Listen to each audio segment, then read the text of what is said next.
اهم ابطال السوبر هم. والله كان نفسي اجيب لب سوبر كده واقعد ازقز فيه واقول ياه، طعم السوبر الافريقي، السوبر الافريقي، السوبر الافريقي، السوبر الافريقي، السوبر الافريقي ب 100 عقبه. وموتوا بغيظكم، وموتوا باي حاجه. انا حريقكم، الزمالك حريقكم، الزمالك مولعكم. ما دي حقيقه، دي حقيقه يا حبيبي انت وهو. ده الواقع دلوقتي، ده الواقع دلوقتي ان نادي الزمالك بطل السوبر الافريقي. الزمالك زعيم افريقيا في الموسم الحالي. انتوا بقى متضايقين، مش عاوزين، متجننين، مهبولين، مخبولين. دي حقيقة. الزمالك حاصل على الكونفدرالية والسوبر الافريقي، بقى الزمالك زعيم افريقيا هذا الموسم. بتعصبك؟ الزمالك زعيم افريقيا هذا الموسم. بتعصبك كمان وكمان؟ اعمل لك ايه؟ اعمل لك ايه؟ خدتك في الصور يوم الجمعة اللي فاتت، يوم 27، وإن شاء الله بكرة أول جمعة. آه بعد بلاش القاضية، بلاش نقول القاضية عشان هما خلاص القاضية بتاعت قفشة بتاعتهم دي خلاص، اللي من 4 سنين لسه بيزيتوا بيها. إنما إحنا بتاعتنا طازة. هنقول لهم إيه؟ نفكر في حاجة تانية. ناصر منسي الأسطورة طبعا، ناصر منسي الأسطورة طبعا اللي خد شرفهم. ناصر منسي اللي خد شرفهم. مش انتوا بتقولوا بطولة شرفية؟ انا خدت بقى شرفك، انا خدت شرفك. ناصر منسي إيه افشل القضية يبقى ناصر منسي ايه الدباح، ناصر الدباح. ناصر منسي الدباح دبحكم، دبحكم. كلفت ياسر ابراهيم كده وحطه في جيبه ماشي، وجاي من وراه وقال له بص شوف دي وشوف دي، خد يا شناوي. ماسكك طول الماتش، بلعب بيك الكوره، مقطعك طول الماتش. ده بشهادتكم طبعا من كلامكم، والناس كلها شافت يعني. الزمالك افضل، الزمالك احسن، الزمالك في كل حاجة افضل. الاهلي حتى الكورنر ولا ركنية في المباراة. ومش عايز نفرح، مش عايز نفرح بعد الاعلام، الاعلام كله والجماهير والبت بيضة بيضة بيضة ومستنيكم 27 وهنديكوا علقة موت. وده يقول وده يقول تزيينه. 3 أو فوق، 3 أو فوق. ليه يا حبيبي أنت بتلعب مين يا حبيبي؟ كل ماتش ليه ظروفه. وبعدين ده ماتش ببطولة، مش ماتش في الدوري. يعني التركيز هيبقى أعلى. لا ما عندهمش، هما ما يفكروش الكلام ده. فقعدوا إيه؟ يتنكوا وقعدوا يقللوا من نادي الزمالك وقعدوا يعملوه. وطبعا ما فيش حد مثلا بيقول الأهلي يكسب 1-0، 2-0. في ناس قالت 2-0. لا ده الأغلبية 3 وأنت طالع. واللي يقول لك 5 واللي يقول لك 6 واللي يقول لك 8. انتوا مجانين، انتوا مجانين، انتوا خدتوا على عينيكم. طبعا بعد اللي اسمه علاء عزت خنيق وفقيع وكده، يعني كده كده. طبعا انتوا فاهمين قصدي كده. كتل كتل. يقول لك بيتكلم بفشخره قوي، ويتكلم مع عمرو الدرديري هتكسبوا بأمارة ايه؟ معتز يقول لك هتكسبوا بأمارة ايه؟ بأمارة اللي انت شفته في الماتش، بأمارة ان انا اهنتك في الماتش، بأمارة ان انا قطعتك في الماتش، بأمارة حاجات كتير. ما كسبتكش في الماتش، بس كسبتك في ضربات الجزاء. انت حسب لك ضربة جزاء. مش ع... لو ليك هتقول مش بيلين، لو الكرة ليك كأهلي هتقولوا مش بيلين. اذا كان انت قلت على بتاع الدونجا ما فيهاش حاجة، لو دي عليك قسما بالله هتقولوا ان هي مش بيلين. حسب لك ضربة جزاء. تعالى بقى في طرد على حسين، على الشحات، حسين الشحات ولا اسمه ايه؟ لا طرد ايه، لا ده المفروض كان يديله انذار ايه؟ ده داخل بالاسترز في قصبة رجليه، يعني كان ممكن يكسره. لا ده انذار، ده حتى الانذار ما خدوش. طب تعالى في كورة لدونجا، عمر كمال طالع برجله يعني هيديه خلاص، عمل كده، يعني عمل كده وبالخلفية وبالمؤخرة بتاعته لا مؤاخذة في دماغ دونجا. الحكم ولا رجع للفار. يا اوضه الفار، ها. كمل لعب كمل لعب انما بتاعت اكرم توفيق يرجع يشوفها ويعيدها ويمزمز فيها براحته ويرجع يحسبها. يعني التحكيم بسم الله ما شاء الله كان واقف معاك. تعالى بقى الشوط التاني، يعني انت بعد ما جبت ضربة الجزاء انا هيكت عليك، هيكت عليك، هيكت عليك.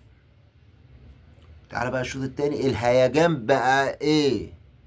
خلاص انا خلاص يعني هفرتكك، هفرتكك. الزمالك هاج على الاهلي، درجن درجن درجن درجن درجن. الدقيقة ستة، الدقيقة حاجة وسبعين، نزل المعلم ناصر الهاج، ناصر هاج ناصر ماج، نزل ناصر منسي وعمر فرج. جبنا هدف التعادل، وطبعا طول الشوط ماسكك غسلك غسيل ومكوى، مخليك واقف جوه ال 18. مش عارف اعمل، مش عارف اخلق فرص. بس في واحدة كانت لناصر ناصر ماهر، لو كانت ممكن تيجي بعد شوطة زيزو في ده في شوطة زيزو بعد الهدف على طول، دي كانت ممكن يعني لولا ناصر منسي واقف بس في وش الكرة كانت زغرطت في الشبكة وكانت خزوقت الشناوي. خلص الماتش 1-1. تمام ماشي، كسبتك في الاخر وخدت الصور بضربات الجزاء. انت مشكلتك في ايه؟ ان انا كسبت ضربات الجزاء وبتقول ان انا كسبت بضربات الجزاء؟ ما انت ضربات الجزاء ده كنت بتلعبني فيها يعني، ولا كنت بلاعب نفسي مثلا، ولا لعيبه الزمالك كانت بتشوط على الشناوي والشناوي واقف بقى ايه، واقف يصد بس، واقف في المرمى، ولعيبه الاهلي ما بتخشش تشوط. لو انت كنت كسبت بضربات الجزاء كنت هتعمل ايه؟ كنت هتعمل ايه؟ كنت هتقول ده انا بص مستوى مفيش وكسبتك. بس ربك بقى كبير، ربك كبير. تحكيم تركي الشيخ، كلنا عارفين. ده حتى كان في مباراة ما بين بطل السوبر الأفريقي وبطل السوبر الأوروبي اللي أعلن عنها الأستاذ تركي الشيخ، واللي كان عاملها طبعا للنادي الأهلي. وطبعا بعد فوز الزمالك بالسوبر الأفريقي الكلام اتغير. الله أعلم بقى هينفذ كلامه والزمالك يلعب ريال مدريد، ينظم ماتش ما بين الزمالك وريال مدريد، ده السوبر الافريقي والسوبر الاوروبي، ولا ها، ولا يقول لك لا بطل دوري ابطال افريقيا ودوري ابطال اوروبا. كلام اتغير على طول، لان هو كان جاي وعارف ومتاكد، بدليل ان هو في لقاء مع عمرو اديب قبل المباراه قال له الاهلي هيكسب سكور. الراجل متاكد وعارف هو هيعمل ايه في الماتش، بس ربنا كبير، ربنا كبير. والحمد لله قدرنا نكسب السوبر، وعمالين يعني عمالين نحفل نحفل نحفل، لدرجة ان جماهير الاهلي خلاص اتجننت من، اتهبلت خلاص، اتهبلت بجد والله العظيم. انت بس شغلهم حبيبي لو زعلان هيتعفرت. دي بتاعت مين؟ بتاع كزبرة الاهلاوي. مش يعني حفلنا باغنية بتاعت واحد اهلاوي، ولا التانية الاغنية الرومانية بتاعت دونجا وياني ياني ياني منسي منسي منسي، دي بتجننهم اكتر. طب معلش لما تقفش تامر حسني الاهلاوي، يعني حفلات حفلات حفلات وعمال اديك على عينك في التحفيل ده. انت حتى في يعني شفت عظمة جمهور نادي الزمالك في الدخلة بتاع جمهور نادي الزمالك والتيفو اللي اتعمل ده، يعني عظمة، عظمة.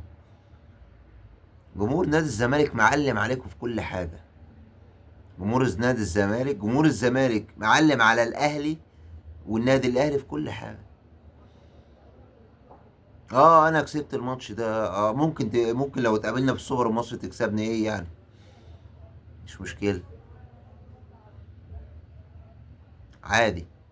انت لحد دلوقتي بتقول انا مستنيك في السوبر المصري، مش لما تعدي سيراميكا وانا اعدي بيراميدز؟ يا عالم، يمكن احصرك كمان وكمان واخطف منك السوبر المصري. مش انا رايح بالكارت الذهبي؟ انا ممكن اسحب منك بقى السوبر المصري في الامارات. يبقى واحد في السعودية واحد في الامارات، ربك كبير. وساعتها الجنان هيشتغل اكتر. فان شاء الله مزيد من انتصارات الفترة القادمة لنادي الزمالك، وان شاء الله عندنا السوبر المصري بطولة تانية اهو. وزي ما قلت قبل كده، عايزين نرجع ذكريات 2020. 2 سوبر في اسبوع، ده هيبقى 2 سوبر في اقل من شهر، في شهر، اقل من شهر كمان. ومنين؟ واحد من النادي الاهلي، والتاني ممكن يبقى من النادي الاهلي برضه. يعني عظمة. وبصوا، تبصوا هتموتوا حرفيا ان شاء الله ان ده حصل، هتموتوا. جماهير الزمالك يعني مش عارف هتعمل فيكوا ايه. انا عن نفسي انا نافخ اصحاب الاهلاويه، نافخهم. فباذن الله مزيد من الانتصارات الفتره القادمه، وان شاء الله زي ما قلنا السوبر الافريقي زملكاوي، هنقول السوبر المصري زملكاوي. نيجي بقى الآية يعني لكلام الأستاذ هشام نصر مع إبراهيم عبد الجواد، وبيتكلم على زيزو وتجديد زيزو، وزيزو طالب مبلغ كبير ومش عارف ايه. طب يعني مع احترام لحضرتك يا استاذ هشام، يعني انت بتاع العاب صالات صح؟ ماشي، انت في مجلس الاداره ولا نائب الرئيس مش عارف، ولا تمشينا ازاي؟ طيب الكلام ده ما يتقالش، الكلام ده ما ينفعش يتقال. زيزو هيجدد او مش هيجدد، الكلام ده يعني مش وقته. معلش يعني مش وقته خالص.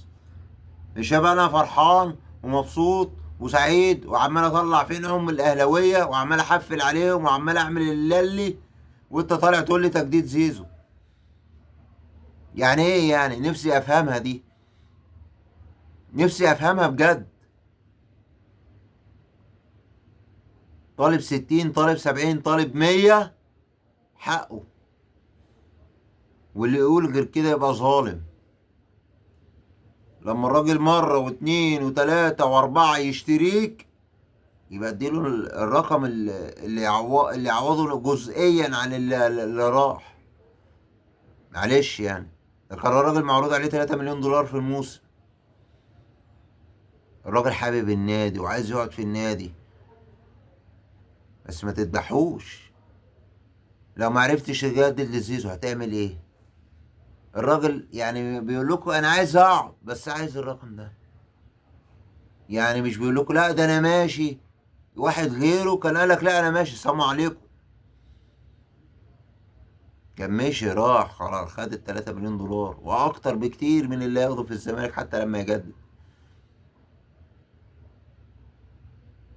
بدل ما انت بتجيب لاعب واثنين وثلاثة واربعة يعني بدل انت ممكن هتدور على ايه بعد لا قدر الله سيزو مشي، هتدور على لاعب كواليتي زي سيزو، مش لقيت لاعب كواليتي زي زيزو.